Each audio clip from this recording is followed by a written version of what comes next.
Kevin's a middle school social studies teacher. His students are studying the U.S. Civil War. Thank you so much, Kevin, for hosting us.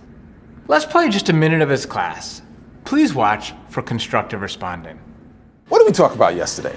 What are you talking about? Melly Mel. Hold on. Can we track Melvin in the back?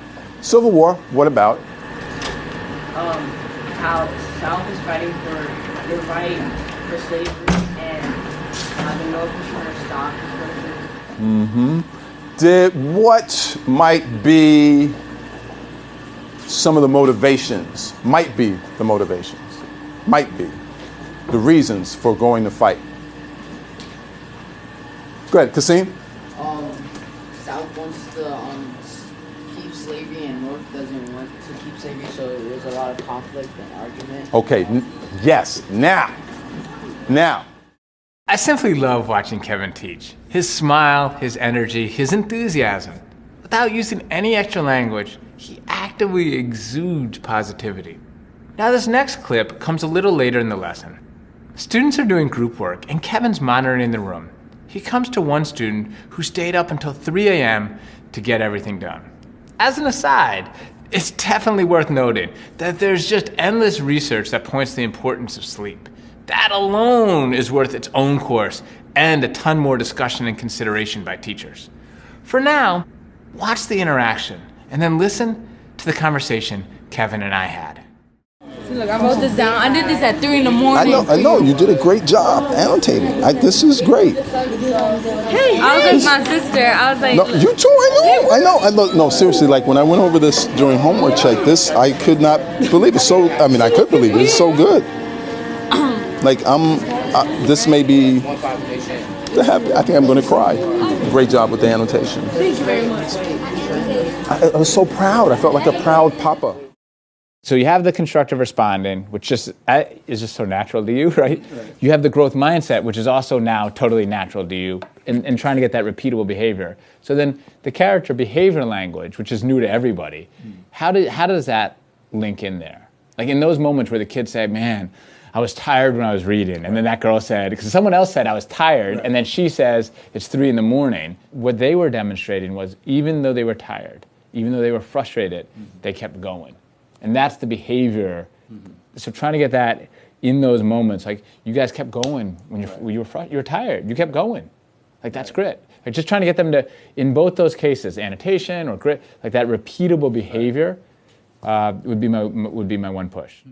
We came back to Kevin's class a few weeks later, and I want to show you an excerpt from that class. One student is having trouble with a problem. Watch the clip. Think about what you see, and then I'll give you my perspective.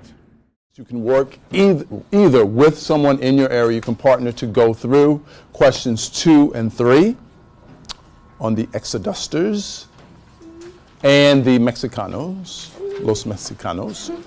And then we're going to come back, Gio, and we're going to go through your responses together.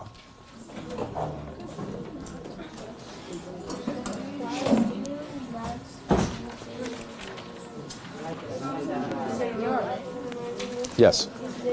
But there's really like one detail that says the Exodusters, because African Americans were able to join the rush. Well, Homestead, yeah.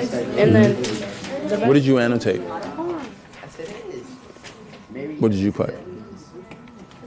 Because I didn't know Exodus was, so then I put if it had something to do with us, but then it actually had something to do with the book of the Bible that tells about the Jews. So the question, right, is really right. So you're saying there's only one detail, right? Well, not like only one exact detail. Okay. But the point is, so whatever you get from the reading, so the first part of this question, you're going to get this from where? The reading. The second part of the question is going to come from where? Prior knowledge. Yeah, see? You see? All you got to do is, all you did there is what? What did you just now do with the question? Reading? No, what did you just do with me with this question? I broke it down. You broke it down. Oh, sorry. No, I lose myself. You broke it down, right? That's what you got to do. If you break it down, right, take your time, break it down, stick with it, you'll come up with what you need to do. So you have it. So the first part is going to come from where? The text. And then the second part is going to come from prior knowledge. There you go. You got that? There's a lot to love about the language here. Sticking with it, that's great. Identifying a strategy that works, like break it down, that's an essential part of growth mindset. And the student named that strategy for herself. Plus, Kevin continues to exude positivity. He's clearly in command of constructive responding and is starting to integrate character behavior language and growth mindset into his micro moments with students. Let's close this out by going back to our debrief session, where Kevin asked an incredibly important question about how micro moments work.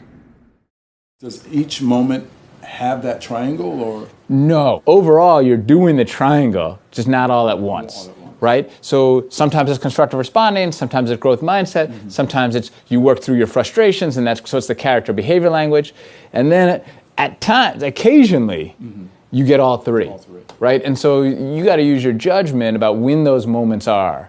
When you're like, okay, I'm going to invest the 30 seconds or the minute in all three, either in front of the whole class, or as you saw in this clip where you're sort of talking, I think the uniting of the three also probably happens more when you're talking one-on-one with a kid or when you're talking to a small group of kids. So yeah, it doesn't have to be every time because then you'll just get, it will be ridiculously slow, right? So.